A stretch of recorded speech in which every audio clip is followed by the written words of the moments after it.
Hello and welcome to the Real Estate Macro Podcast. I am your host, Douglas Dow. Joining me on today's show is my good friend, Matt Kontof. Matt, welcome to the show. Thanks, Doug. Good to be here. Thanks for having me. Absolutely. And Matt, what I always like to do on this is get into your experience before real estate and what you were doing and what your life was like before real estate, and then talk about the transition. So, how did you before real estate? What did your life look like? So I'm a software engineer, recovering software engineer. I got a degree in computer science. I did the software engineering thing for many years.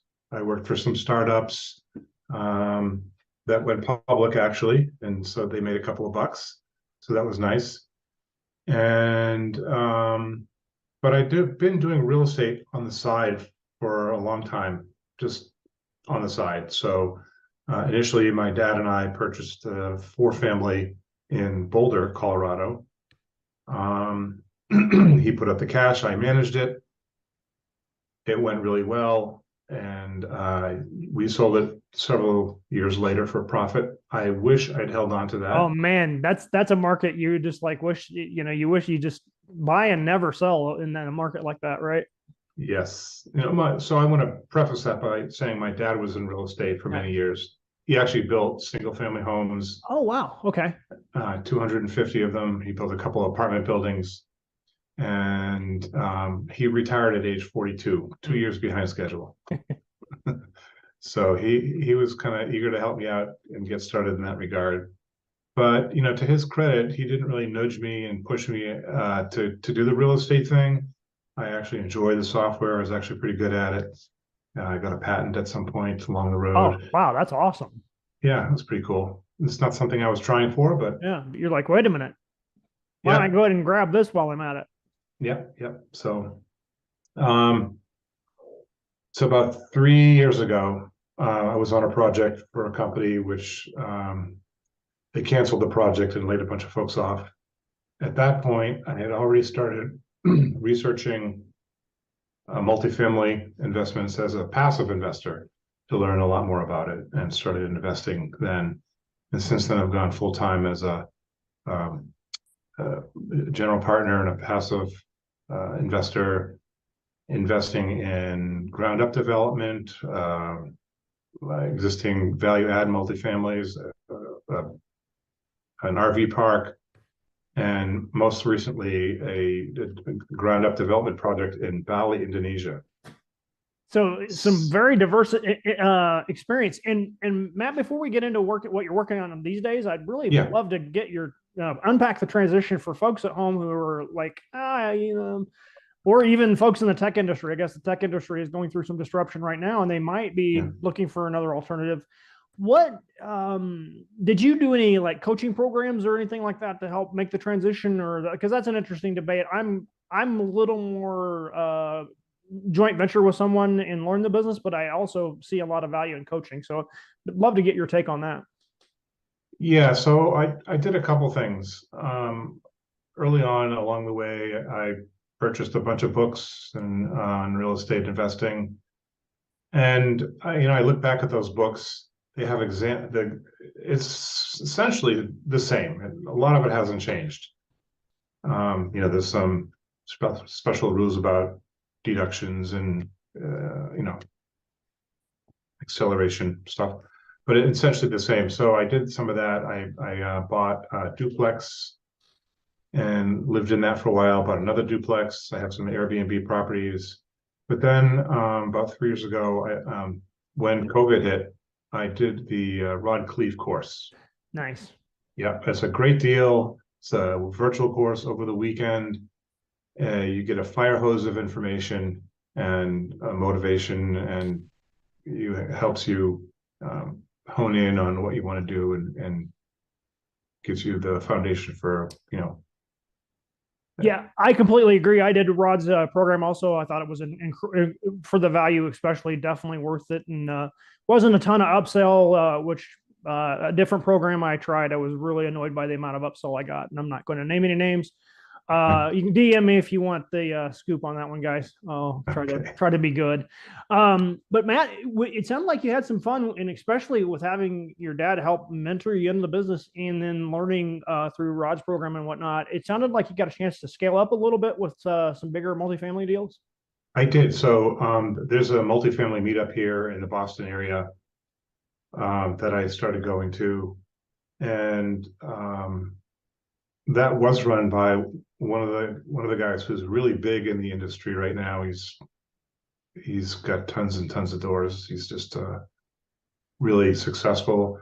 But I met another guy there who helped mentor me and teach me how to underwrite. He actually had some investments that I invested in early.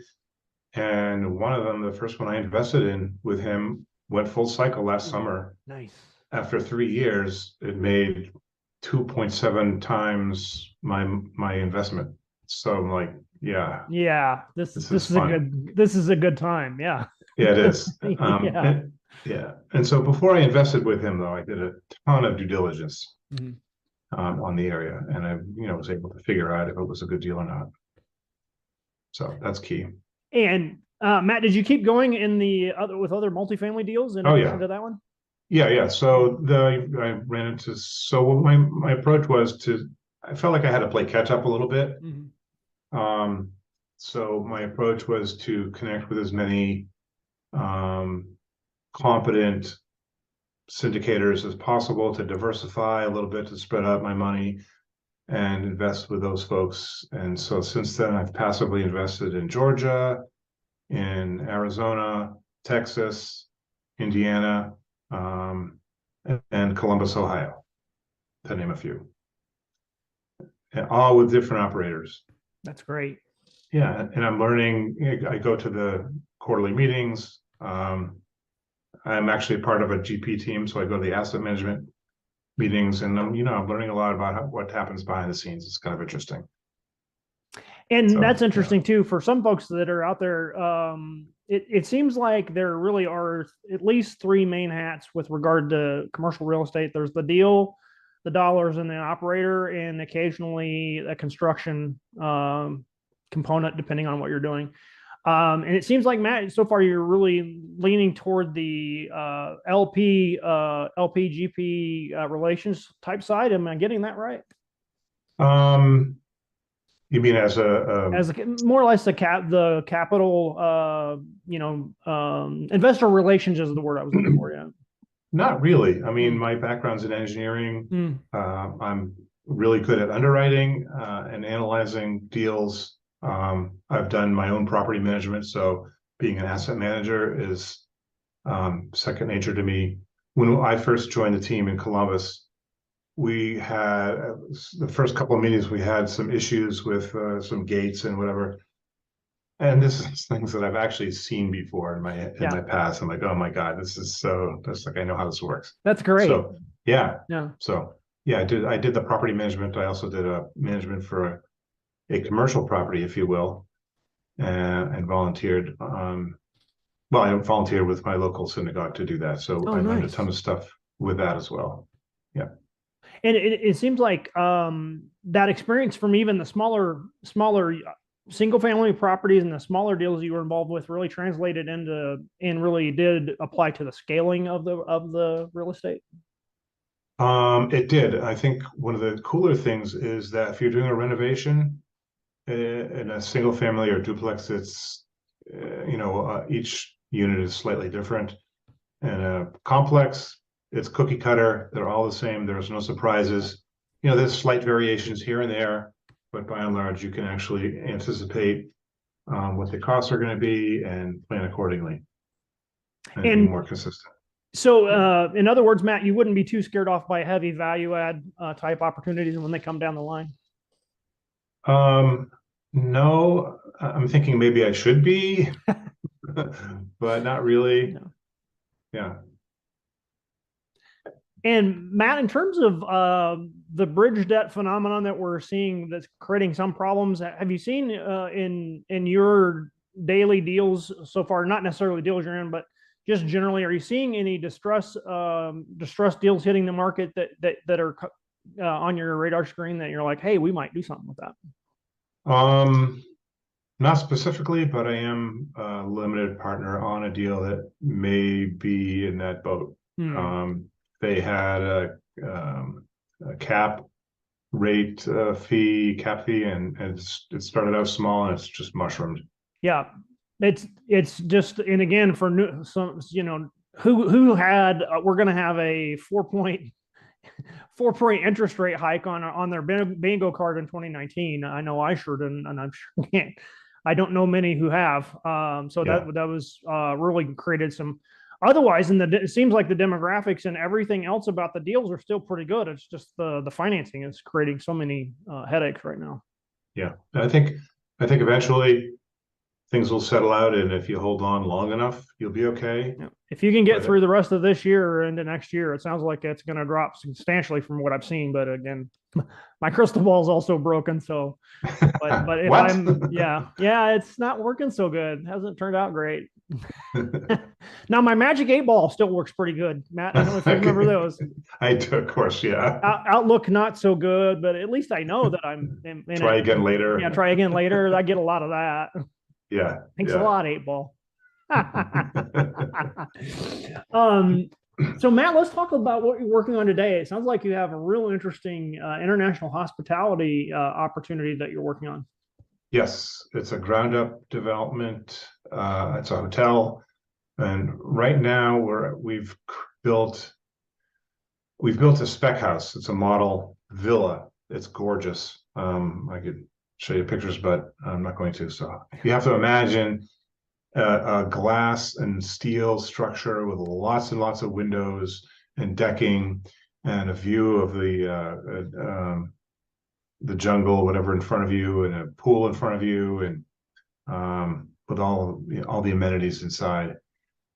And our initial plan was to build about a dozen of these and essentially sell them as long-term leases. Mm. But we were not able to do that. They changed the laws, so now we have a hotel license. Mm.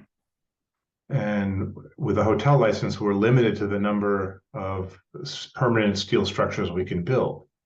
So we can only build 3 more villas, and we're going to actually try to we're going to try to rent those long term, for like 20 years or more. And then from the proceeds, build a hotel with, really fancy bungalows or lodges, if you will, or cottages, standalone units that have some of them will have a pool in it, their own private pool. They'll be appointed beautifully. They'll have access to a common pool and a spa and a restaurant, and they're all going to be just top-notch luxury hotel residences. And it seems like a really interesting experience learning the international market. What attracted you to this opportunity? Well, a friend of mine called me up and she said, "Hey, Matt, I got this deal." She said, do you want to invest with me and develop the land?" And I said, "Sure." And here we are. So, it looked like a good opportunity on the back of a napkin. I've learned a ton of stuff about investing overseas. They have a different culture over there. It's very different. Mm-hmm. And so navigating that to get stuff done is something that someone locally has to have knowledge of doing it. So we do have a person who's local, who's done this before. He's run a restaurant and built a hotel, and he knows a guy who can do all the beautiful landscaping for us. So that's really good to have on our team. And it seems like the team is the big win here, and you were able to see it all the way through to an existing structure, so you have a real good idea what the project's going to look like. Yes, yes, and that's what we're doing now. Is we're designing these little cottages. We're gonna put the restaurant and I think spa under a joglo. Do you know what a joglo is? I just learned this yesterday. I have not heard the term. Joglo. A joglo is Can I basically say it, Molly? a Should we edit structure that out? I don't that's know. made I from don't know. I think teak you could say it. wood. Okay. I They're just hand carved and very ornate, and you can actually buy them. I don't think you can make them new, but you have to buy them and I think reassemble them or something. And then underneath that, you can install your, windows and walls, and it's pretty elegant. Yeah. It's pretty cool. Sounds really amazing. Yeah. Thanks. And Matt, how long do you think the project, assuming everything goes along, how long do you think it'll take to get the full project done? Well, that's the question. We're working with a local builder there who's going to give us an estimate of the cost and time frame to build all these things. Yeah. It could be between 1 to 2 years. That's just a wild guess. I mean, it's just a guess. That sounds amazing. I can't wait to hear how it's going. Yeah, I'll meet you there. We'll Yeah. go and we'll stay and Big time. All right, and Matt, thank you so much for joining us. Before we wrap Sure. up, I do want you to see if I can get you to settle some standing debates. I think you are uniquely situated to make the judgment call on Icon versus Epic Pass. Oh, wow. Oh man, I almost bought an Icon Pass this past year. Could have used it. Yeah, I think for the resorts that I go to, Icon Pass would be, I don't know. They're probably both good and they're both. That's a great answer too, I think, as geographically, where are you going to be? That's maybe the right answer, isn't it? Mm-hmm. Yeah. So I ski in Vermont. If I want to go to Sugarbush, I can get an Icon Pass. If I want to ski in Utah or I think Whistler Blackcomb or something, there's a whole bunch of resorts out west that have it. Vail has an Icon. Something and you can, it's versatile. I don't know more. I don't know as much about the Epic Pass. Yeah, it seems like more of the Colorado stuff is in the Epic Pass, I think. But for sure, Vail is so special from what I understand. It's a tough, and I guess maybe the ultimate answer is if you have an unlimited budget, just say yes and be done with it. Get both. Yeah, just yes. The day ticket prices this year just made my jaw drop. I heard it got crazy. Over $300 for surge pricing for a certain place. That's crazy. Just bananas. Yeah, I love getting out there. Trust me, but man, that's where I'm like, that's probably a no for me. But yeah. Good stuff. Where do you like to go? I haven't been in a long time. I loved Breckenridge, but I understand it's gotten very crowded these days. I look to all the Colorado stuff. I'm wanting to basically set a goal of basically doing every single Colorado resort I can. I'd love to check out Purgatory, I hear, is really amazing. You've got. Let me know. I'll join you. Yeah, for sure. We'll hit up some of these off the beaten path ones, and then of course there's Wolf Creek, which gets a ton of snow every year, and it's a little harder to get to. So I think those are going to be the interest ones. Crested Butte's another one that's. I mean, you literally can't get there from here. You have to go. You have to be motivated to get to Crested Butte. And you got to fly to Gunnison. I've actually skied Crested Butte a couple times. Yeah. Yeah, I actually lived in Colorado for 3 years. Yeah, I was curious. I thought you did. I was trying to remember if you actually lived there for a while. I did. That's why I bought the property in Boulder. Yeah. I worked in the tech center for 3 years, and then on the weekends I would go teach. So I got to ski a bunch of places. Never went to Wolf Creek, but the first place I ever skied in Colorado was Telluride. Oh wow! Which is amazing. It's just amazing. It's an amazing resort, amazing town. Truly special. Yeah, I can't wait. Yeah. Okay. Yeah, bucket list. So talk about a big time bucket list. Most of my bucket list has all Colorado locations in it, so I can't wait to get home. I tell you. Okay. Is that where you grew up? Yeah, actually from originally from southeastern corner where there are more jackrabbits and wheat fields. They don't really grow as much wheat as they used to, but it looks, the part I'm from is more like Kansas than it is Colorado for sure. You can't even near La Junta? Yeah, actually very close to La Junta. We're about 60 miles south of La Junta is where we're from. Yeah. Okay. Yeah, you can't even see the mountains from out there. It's flat. Yes. It's very flat and it's interesting. Yeah. Rural area. Yeah. Interesting. Yeah. Well, Matt, thank you so much for joining us. We really appreciate your time today and learning more about your journey. Thanks, Douglas. And It's if good to be folks want to here. reach out to you, how is the best way to get a hold of you? Best way is to reach me via email, matt@redwingcap.com, or you can find me on LinkedIn. Absolutely. And we will put those in the show notes as well to make sure folks can get a hold of you easily. Excellent. All right. Awesome. It's good to see you.